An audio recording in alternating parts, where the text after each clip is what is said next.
ओम शांति। आज है 27 अक्टूबर 2025 की प्रातः मुरली के मुख्य पॉइंट्स।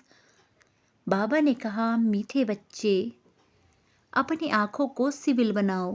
काम पर जीत पाने की हिम्मत रखनी है। यह बाबा का हुक्म है। अगर नहीं मानेंगे तो एकदम चकनाचूर हो जाएंगे। अब सुनते हैं महावाक्यों को विस्तार से। मीठे बच्चे, नाजुकपना भी देह अभिमान है। रूसना, रोना, यह सब आसुरी संस्कार तुम बच्चों में नहीं होने चाहिए। दुख सुख मान अपमान सब सहन करना है। प्रश्न, सर्विस में ढीलापन आने का मुख्य कारण क्या है? उत्तर, जब देह अभिमान के कारण एक दो की खामियां देखने लगते हैं तब सर्विस में ढीलापन आता है।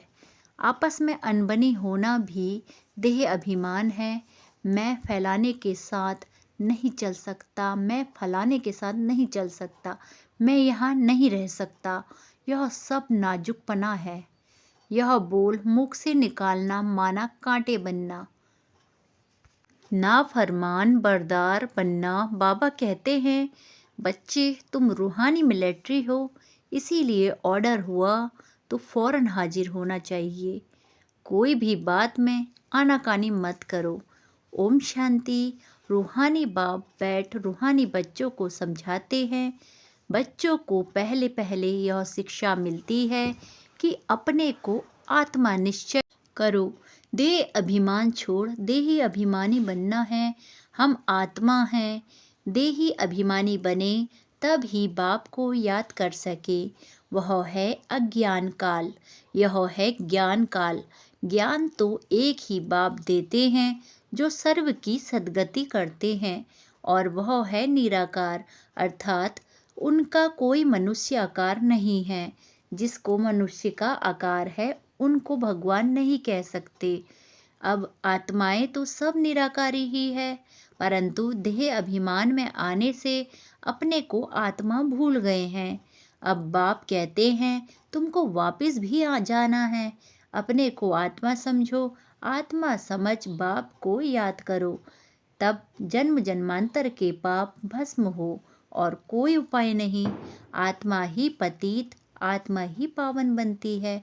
बाप ने समझाया है, पावन आत्माएं हैं। सतयुग त्रेता में पतित आत्मा फिर रावण राज्य में बनती है।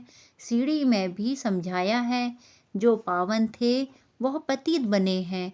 5000 वर्ष पहले तुम आत्माएं शांति धाम में पावन थी, उसको कहा ही जाता है निर्वाण धाम।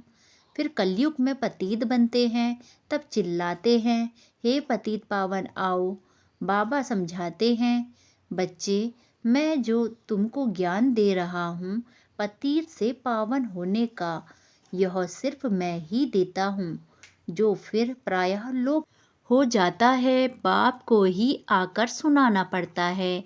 यहाँ मनुष्यों ने अथात शास्त्र बनाए हैं। सतयुग में कोई शास्त्र होता ही नहीं, वहाँ भक्ति मार्ग रिंचक भी नहीं। अभी बाप कहते हैं, तुम मेरे द्वारा ही पतित से पावन बन सकते हो। पावन दुनिया जरूर बननी ही है। मैं तो बच्चों को ही आकर राजयोग सिखाता हूँ। दैवी गुण भी धारण करने हैं। रूसना, रोना, यह सब आसुरी स्वभाव है। बाप कहते हैं, दुख सुख मान अपमान सब बच्चों को सहन करना है, नाजुकपना नहीं। मैं फलाने स्थान पर नहीं रह सकती हूँ, यह भी नाजुकपना है। इनका स्वभाव ऐसा है, यह ऐसा है, वैसा है, यह कुछ भी रहना नहीं चाहिए। मुख में सदैव फूल ही निकले, कांटा नहीं निकलना चाहिए। कितने बच्चों के मुख से कांटे बहुत निकलते हैं। किसको गुस्सा करना भी कांटा है। एक दो में बच्चों की अनबनी बहुत होती है। देह अभिमान होने के कारण एक दो की खामियां देखते खुद में अनेक प्रकार की खामियां रह जाती है, इसीलिए फिर सर्विस ढीली पड़ जाती है। बाबा समझते हैं, यह भी ड्रामा अनुसार होता है। सुधरना भी तो है। मिलिट्री के लोग जब लड़ाई में जाते हैं तो उन्हों का काम ही है दुश्मन से लड़ना। फ्लड्स होती है व कुछ हंगामा हुआ तो भी बहुत मिलिट्री को बुलाते हैं। फिर मिलिट्री के लोग मजदूरों आदि का काम भी करने लग पड़ते हैं। गवर्नमेंट मिलिट्री को ऑर्डर करती है, यह मिट्टी सारी भरो, अगर कोई ना आया तो गोली के मुंह में। गवर्नमेंट का ऑर्डर मानना ही पड़े। बाप कहते हैं तुम भी सर्विस के लिए बांधे हुए हो। बाप जहाँ भी सर्विस पर जाने के लिए बोले झट हाजिर होना चाहिए। नहीं माना तो मिलिट्री नहीं कहेंगे, वह फिर दिल पर नहीं चढ़ते।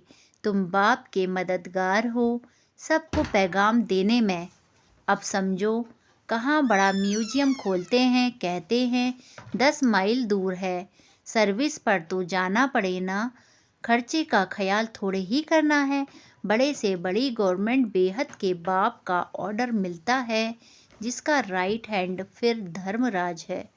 उनकी श्रीमत पर ना चलने से फिर गिर पड़ते हैं। श्रीमत कहती है अपनी आँखों को सिविल बनाओ, काम पर जीत पाने की हिम्मत रखनी चाहिए। बाबा का हुक्म है, अगर हम नहीं मानेंगे तो एकदम चकनाचूर हो जाएंगे। 21 जन्मों की राजाई में रोला पड़ जाएगा। बाप कहते हैं मुझे बच्चों के बिगड़ तो कभी कोई जान ना सके। कल्प पहले वाले ही आहिस्ते आहिस्ते निकलते रहेंगे। यह है बिल्कुल नई नई बातें। यह है गीता का युग, परंतु शास्त्रों में इस संगम युग का वर्णन नहीं है। गीता को ही द्वापर में ले गए हैं, लेकिन जब राजयोग सिखाया तो जरूर संगम होगा ना, परंतु किसी की बुद्धि में यह बातें नहीं हैं। अभी तुम्हें ज्ञान का नशा चढ़ा हुआ है। मनुष्यों को है भक्ति मार्ग का नशा। कहते हैं भगवान भी आ जाए तो भी हम भक्ति नहीं छोड़ेंगे।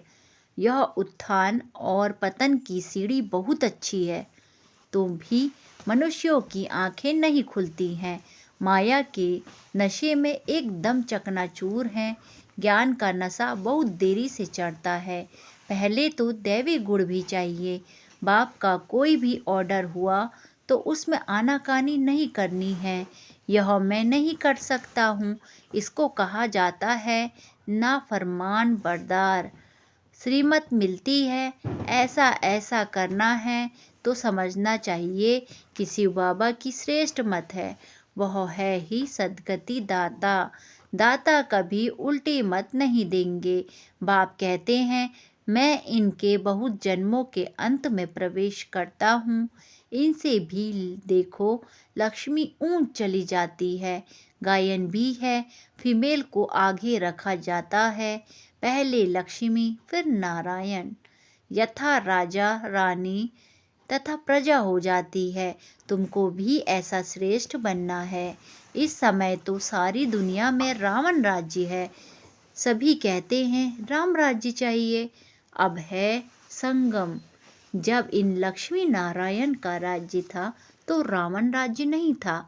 फिर चेंज कैसे होती है यह कोई नहीं जानते।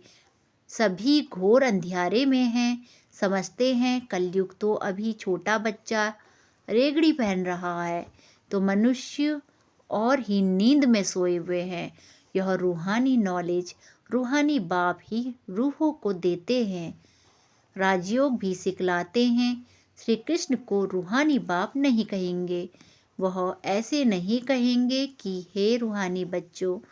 यह भी लिखना चाहिए रूहानी नॉलेजफुल बाप स्पिरिचुअल नॉलेज रूहानी बच्चों को देते हैं। बाप समझते हैं दुनिया में सभी मनुष्य हैं देह अभिमानी। मैं आत्मा हूँ यह कोई नहीं जानते हैं। बाप कहते हैं किसकी भी आत्मा लीन नहीं होती है। अभी तुम बच्चों को समझाया जाता है दशहरा दीपावली क्या है। मनुष्य तो जो भी पूजा आदि करते हैं सब ब्लाइंड फेथ की, जिसको गुड्डी पूजा कहा जाता है, पत्थर पूजा कहा जाता है। अभी तुम पारस बुद्धि बनते हो तो पत्थर की पूजा नहीं कर सकते हो। चित्रों के आगे जाकर माथा टेकते हैं, कुछ भी समझते नहीं। कहते भी हैं ज्ञान, भक्ति और वैराग्य। ज्ञान आधा कल्प चला, फिर भक्ति शुरू हुई। अब तुमको ज्ञान मिलता है तो भक्ति से वैराग्य आ जाता है। यह दुनिया ही बदलती है। कलयुग में भक्ति है, सतयुग में भक्ति होती नहीं, वहाँ है ही पूज्य। बाप कहते हैं बच्चे, तुम माथा क्यों टेकते हो? आधा कल्प तुमने माथा भी घिसाया, पैसे भी गवाए, मिला कुछ नहीं। माया ने एकदम माथा मोड़ लिया है, कंगाल बना दिया है। फिर बाप आकर सबका माथा ठीक कर देते हैं। अभी आहिस्ते आहिस्ते कुछ यूरोपियन लोग भी समझते हैं। बाबा ने समझाया है, यह भारतवासी तो बिल्कुल तमोगुणी बन गए हैं। वह और धर्म वाले फिर भी पीछे आते हैं तो सुख भी थोड़ा, दुख भी थोड़ा मिलता है। भारतवासियों को सुख बहुत तो दुख बहुत है। शुरू में ही कितने धनवान एकदम विश्व के मालिक होते थे, और धर्म वाले कोई पहले थोड़े ही धनवान होते थे। पीछे वृद्धि को पाते पाते अभी आकर धनवान हुए हैं। अब फिर सबसे भिखारी भी भारत बना है, अंध श्रद्धालु भी भारत है। यह भी ड्रामा बना हुआ है। बाप कहते हैं मैंने जिसको हेवन बनाया वह हेल बन गया। मनुष्य बंदर बुद्धि बन गए हैं, उनको मैं आकर मंदिर लायक बनाता हूँ। विकार बड़े कड़े होते हैं। क्रोध कितना है? तुम्हारे में कोई क्रोध नहीं होना चाहिए। बिल्कुल मीठे, शांत, अति मीठे बनो। यह भी जानते हो कोटों में कोई ही निकलते हैं, राजाई पद पाने वाले। बाप कहते हैं मैं आया हूँ तुमको नर से नारायण बनाने। उसमें भी 8 रत्न मुख्य गाए जाते हैं। 8 रत्न और बीच में है बाप। 8 हैं पास विथ ऑनर्स, सो भी नंबर 1। पुरुषार्थ अनुसार देह अभिमान को तोड़ने में बड़ी मेहनत लगती है। देह का भान बिल्कुल निकल जाए। कोई कोई पक्के ब्रह्मा ज्ञानी जो होते हैं उन्हों का भी ऐसा होता है। बैठे बैठे देह का त्याग कर देते हैं। बैठे बैठे ऐसे शरीर छोड़ते हैं, वायुमंडल एकदम शांत हो जाता है। और अक्सर करके प्रभात के शुद्ध समय पर शरीर छोड़ते हैं। रात को मनुष्य बहुत गंद करते हैं, सुबह को स्नान आदि करके भगवान भगवान कहने लगते हैं, पूजा करते हैं। बाप सब बातें समझाते रहते हैं। प्रदर्शनी आदि में भी पहले पहले तुम अल्फ का परिचय दो। पहले अल्फ और बे। बाप और तो एक ही निराकार है। बाप रचिता ही बैठ रचना के आदि मध्य अंत का ज्ञान समझाते हैं। वही बाप कहते हैं मामेकम याद करो। देह के संबंध छोड़ अपने को आत्मा समझ मामेकम याद करो। बाप का परिचय तुम देंगे, फिर किसको हिम्मत नहीं रहेगी प्रश्न करने की।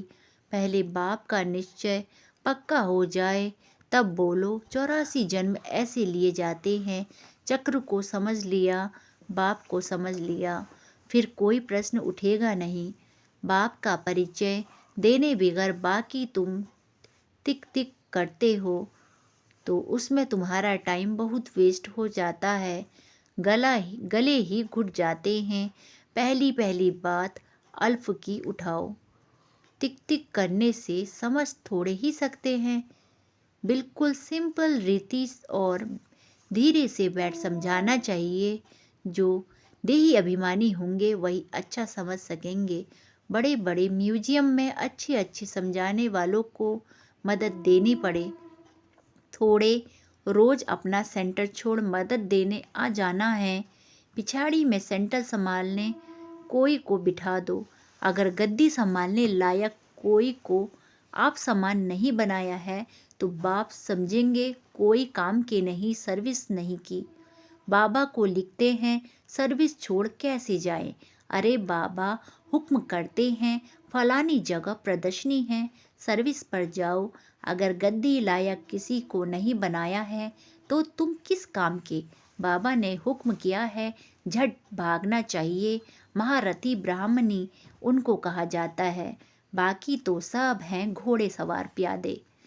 सबको सर्विस में मदद देनी है। इतने वर्ष में तुमने किसको आप समान नहीं बनाया है तो क्या करते थे? इतने समय में मैसेंजर नहीं बनाया है जो सेंटर संभाले। कैसे कैसे मनुष्य आते हैं जिनसे बात करने का भी अक्ल चाहिए। मुरली भी जरूर रोज पढ़नी है अथवा सुननी है। मुरली नहीं पढ़ी गोया अपसेंट पड़ गई। तुम बच्चों को सारे विश्व पर घेराव डालना है। तुम सारे विश्व की सेवा करते हो ना। पतित दुनिया को पावन बनाना यह घेराव डालना है ना। सभी को मुक्ति जीवन मुक्ति धाम का रास्ता बताना है, दुख से छुड़ाना है। अच्छा, मीठे मीठे सिकिलते बच्चों प्रति माता पिता बाप दादा का याद प्यार और गुड मॉर्निंग। रूहानी बाप की रूहानी बच्चों को नमस्ते। नमस्ते बाबा नमस्ते। सदा रहो हंसते, सदा रहो हंसाते। वाह बाबा वाह, वाह ड्रामा वाह, वाह मेरा श्रेष्ठ भाग्य वाह। हम धन्य धन्य हो गए, हम प्रभु को पा गए। शुक्रिया बाबा, शुक्रिया। धारणा के लिए मुख्य सार। पहला, बहुत मीठे शांत अति मीठे स्वभाव का बनना है। कभी भी क्रोध नहीं करना है। अपनी आँखों को बहुत बहुत सिविल बनाना है। दूसरा, बाबा जो हुक्म करे उसे फौरन मानना है। सारे विश्व को पतित से पावन बनाने की सेवा करनी है, अर्थात घेराव डालना है। वरदान, बाप की याद द्वारा असंतोष की परिस्थितियों में सदा सुख व संतोष की अनुभूति करने वाले महावीर भव। बाप की याद द्वारा असंतोष की परिस्थितियों में सदा सुख व संतोष की अनुभूति करने वाले महावीर भव। विस्तार, सदा बाप की याद में रहने वाले हर परिस्थिति में सदा संतुष्ट रहते हैं, क्योंकि नॉलेज की शक्ति के आधार पर पहाड़ माफिक परिस्थितियां भी राय अनुभव होती है। राय अर्थात कुछ नहीं, चाहे परिस्थिति असंतोष की हो, दुख की घटना हो, लेकिन दुख की परिस्थितियों में सुख की स्थिति रहे, तब कहेंगे महावीर। कुछ भी हो जाए, नथिंग न्यू के साथ बाप की स्मृति से सदा एक रस स्थिति रह सकती है। फिर दुख अशांति की लहर भी नहीं आएगी। स्लोगन, अपना दैवी स्वरूप सदा स्मृति में रहे तो कोई भी व्यर्थ नजर नहीं जा सकती। अपना दैवी स्वरूप सदा स्मृति में रहे तो कोई भी व्यर्थ नजर नहीं जा सकती। अव्यक्त इशारे स्वयं और सर्व के प्रति मनसा द्वारा योग की शक्तियों का प्रयोग करो। स्वयं और सर्व के प्रति मनसा द्वारा योग की शक्तियों का प्रयोग करो। विस्तार, जैसे साइंस की शक्ति का प्रयोग लाइट के आधार पर होता है, अगर कंप्यूटर भी चलता है तो कंप्यूटर माइट है लेकिन आधार लाइट है, ऐसे आपकी साइलेंस की शक्ति का भी आधार लाइट है। जब वह प्रकृति की लाइट अनेक प्रकार के प्रयोग प्रैक्टिकल में करके दिखाती है तो आपकी अविनाशी परमात्मा लाइट, आत्मिक लाइट और साथ साथ प्रैक्टिकल लाइट, तो इससे क्या नहीं प्रयोग हो सकता। ओम शांति।